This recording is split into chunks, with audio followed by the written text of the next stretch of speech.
नमस्कार, गोमंतक डिजिटलमध्ये मी संघवी राजवर्धन तुम्हा सगळ्यांचं मनापासून स्वागत करते। सौर वर्षामध्ये 12 महिने असतात, त्यांना आपण मराठी महिने असं म्हणतो। प्रत्येक महिन्याचं काही ना काही वैशिष्ट्य किंवा वेगळेपण असतं। तरीही त्यातल्या त्यात सणांचा महिना म्हणून श्रावण महिना ओळखला जातो। विशेष म्हणजे महादेवाची आराधना या श्रावण महिन्यात केली जाते।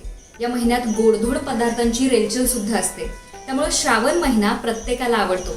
प्रत्येक ठिकाणाच्या प्रथा आणि परंपरा ह्या वेगळ्या आहेत आणि त्यातल्या त्यात गोव्यात थोडी वेगळीच प्रथा आहे। मी सध्या गोव्यात आहे, तर गोव्यात या प्रथा आणि परंपरा वेगळ्या जपल्या जातात। गोव्यात श्रावण वेगळ्या पद्धतीने साजरा केला जातो।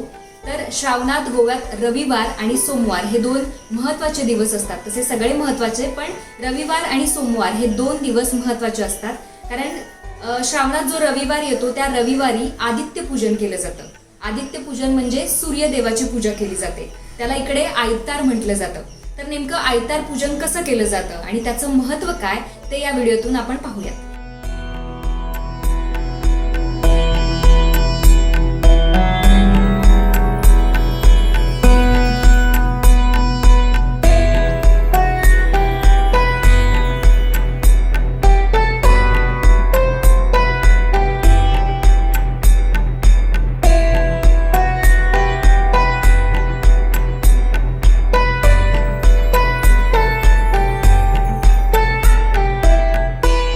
नमस्कार, मी सौ वैशाली अल्लप्पा पाटील।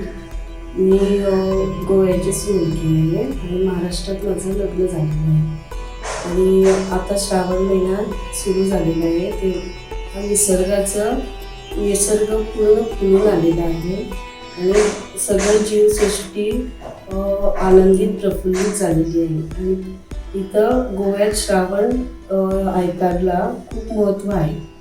श्रावण आयतार म्हणजे मी गोव्याची असल्या कारणाने माझ्या आईकडून मला ती पूर्ण संस्कृती मिळालेली आहे आणि ते संस्कार आम्हाला घरातूनच आलेले आहे। आणि आयतार पूजन मी दरवर्षी करते। हे सगळं ते शरवळ्याचे पान आणि हे आयतारा खूप आवडतं। लास्ट आयतार असता पळय त्यांना ह्याच्या पानांनी फुल ताका भरता आमी आणि तो म्हातारो जाता ताका बेगीन पावयता त्या दिसा। लास्ट आयतार आसता पळय तेन्ना आनी ह्याच पानांनी फूल ताका धवो करता।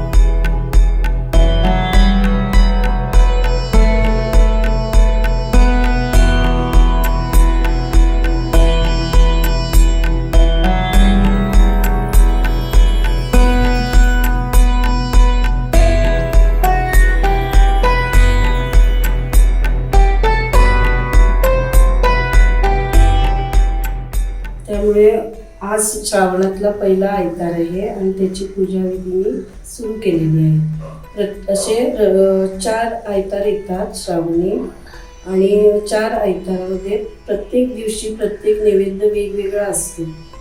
आज पहिला आहे, त्याच्यामुळे तांदळापासून आणि गूळ घालून त्याचा नैवेद्य मुटके म्हणून बनवले जातात। दुसऱ्याला हळदीच्या पानावर पातोळ्या केल्या जातात। तिसऱ्या ह्याला तांदूळ आणि चणा डाळ घालून गूळ घालून बेटं म्हणून केलं जातं आणि चौथ्या ह्याला घवणे केले जातात। ते गोव्यात आम्ही त्याला पोळे म्हणतात, गूळ पोळे। असा 4ही आयताराला नैवेद्य दाखवला जातो।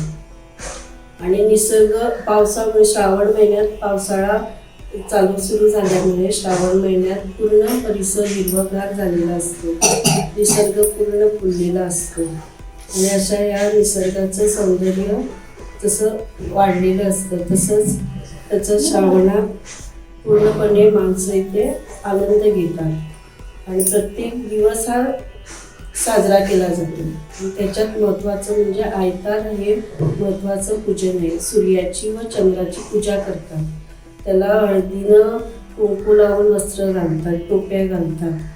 प्राजक्ताच्या झाडाची पानाची टोपी केली जाते,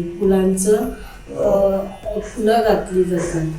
अशा प्रकारे हा आयतार पुजला जातो. 21 झाडांची पानं काढतो आणि त्याची पत्री म्हणून त्याला वाहतो. आरत दाखवतो, एकारती, पंचारती, धूप, उजबत्ती, कापूर असं त्याला आरत करून त्याला गुळाचा नैवेद्य दाखवला जातो. आणि दुपारी पूर्ण जेवण करून त्याचा नैवेद्य दाखवून संध्याकाळी 5-6 वाजता त्याचं विसर्जन करतो. ती सगळी तुळशीत पत्री घालून त्याचं विसर्जन करतो. असं हे आयतार पूजन केलं जातं.